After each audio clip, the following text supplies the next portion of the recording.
Obviously, Marcus Epps got hurt last week. We saw Isaiah Omar came in and played some significant snaps down the stretch.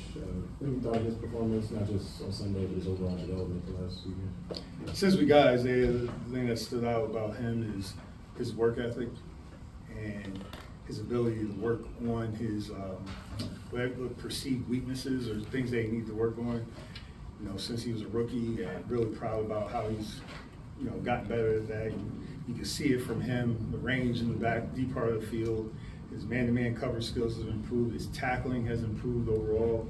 And just in terms of how he strikes and the physicality in which he plays, it's all like, night and day from when we first got him. So that's a testament to his hard work. So really proud of him. He has a unique build, 6'4", so the longer safety. Does that kind of give you more freedom as a defense coordinator and how you able to use him? Well, on defense, the idea you see the top defenses over time in the league. You're dealing with men that can run, men who are physical, who are having to be long. Long levers, whether it's legs, arms, big people. It's a big man sport, so that's always a positive. Patrick, the performance of that defense is not indicative of what they have done. Have you put your finger on what happened? The beauty of our league is each week is brand new. Each week's brand new, and it doesn't matter what you did before or after. It's just you're just dealing in the present, and sometimes it goes your way, sometimes it doesn't, and sometimes we play to the standards, sometimes we don't. Sometimes, a lot of times, it's more than likely is the coach, is us messing it up, or me as the coach. So the big thing is, thankfully we have 14 more opportunities. This week we'll start with the first one, and that's against Cleveland. And I know this. The players, the coaches, we're all in here working diligently to improve, get better each day, and put our best foot forward for Sunday. Obviously, this is talking about a guy that does all the right things. He's ready when he's called upon. The times that he gets in the game, he does well. How different is it to do that and then to be called into an expanded role like he could potentially be? You got to make the most of your opportunity. Stay ready. I'm bad at saying, so bear with me. Be ready, stay ready, so you don't have to get ready. Whatever that deal is. I mean, I'm terrible with sayings. I'm bad. But the idea is to make sure you take advantage of any opportunity given to yourself. Like, unfortunately, missing Epps is going to be tough. He's one of our leaders, great football player, great man. But you got to be you got to be ready to step into a role.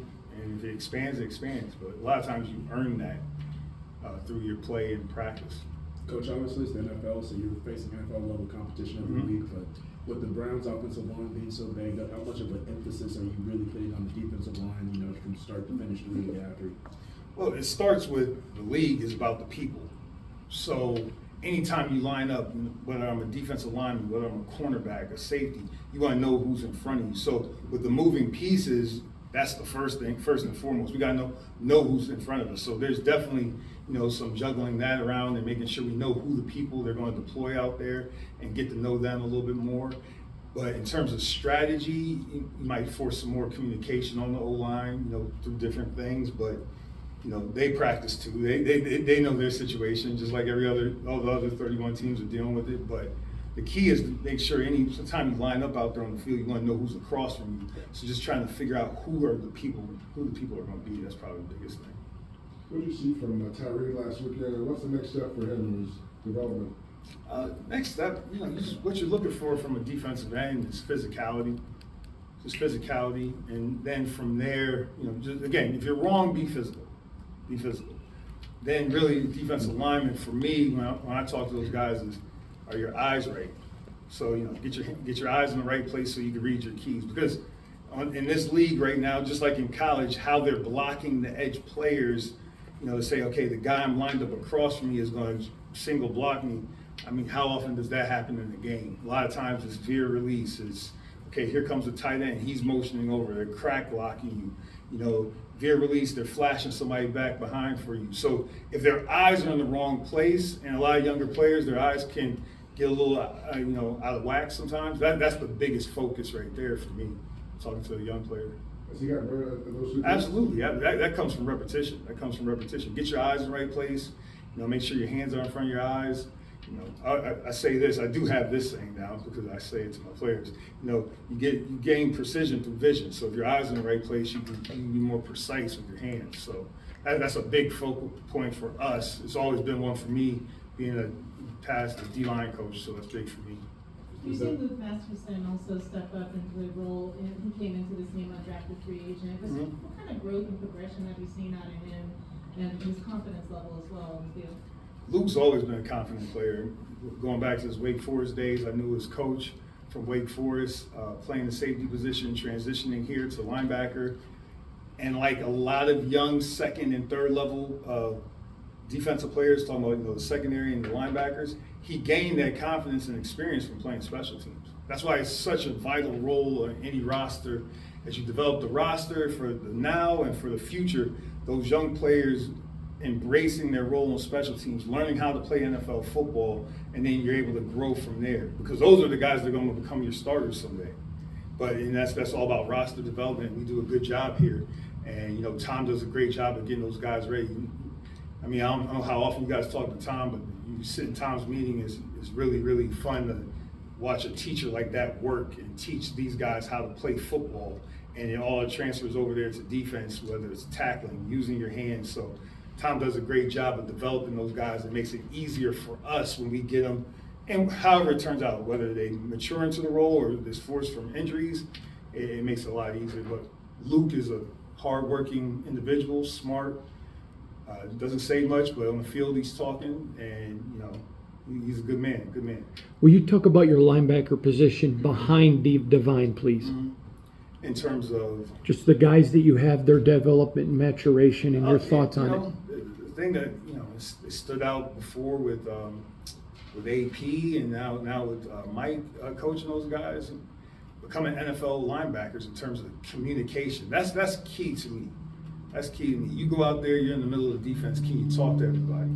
Can you play with anticipation? Can you call out the tendencies that we talked about and get that communicated to your players? Can you help the player that might need a little help? Hey, you're doing this, you're doing that, and control the front. So to see those guys embrace that, that's why the beauty of having two guys that play the position. I can sit there and say it, but I'm talking about I was on the remote. I mean, my hand was in the dirt, but most of the time I was on the bench getting water for other guys. So it's always good. Still two more minor that. Coach, with Max Crosby allegedly dealing with an injury there, how much does that affect the energy on the defense when watching him, off to the sidelines, kind of bent over a little bit and stuff, and having go ahead. Head coach talks about injuries, so but Max has energy no matter what's going on. So that's all I can say on that. Max is Max. So, but head coach talks about injury stuff. What jumps out when you watch Amari Cooper on film? Really good player. They utilize him in key situations. The ability to catch the ball in traffic. He's fast. They can move him in different spots. The quarterback trusts him in those critical situations. Still a dynamic player in this league. He's proven it for a long time, and fun to go against that type of competition. I'm sure guys are excited about it. All right, Thank you. Thanks, Patrick. Thank you.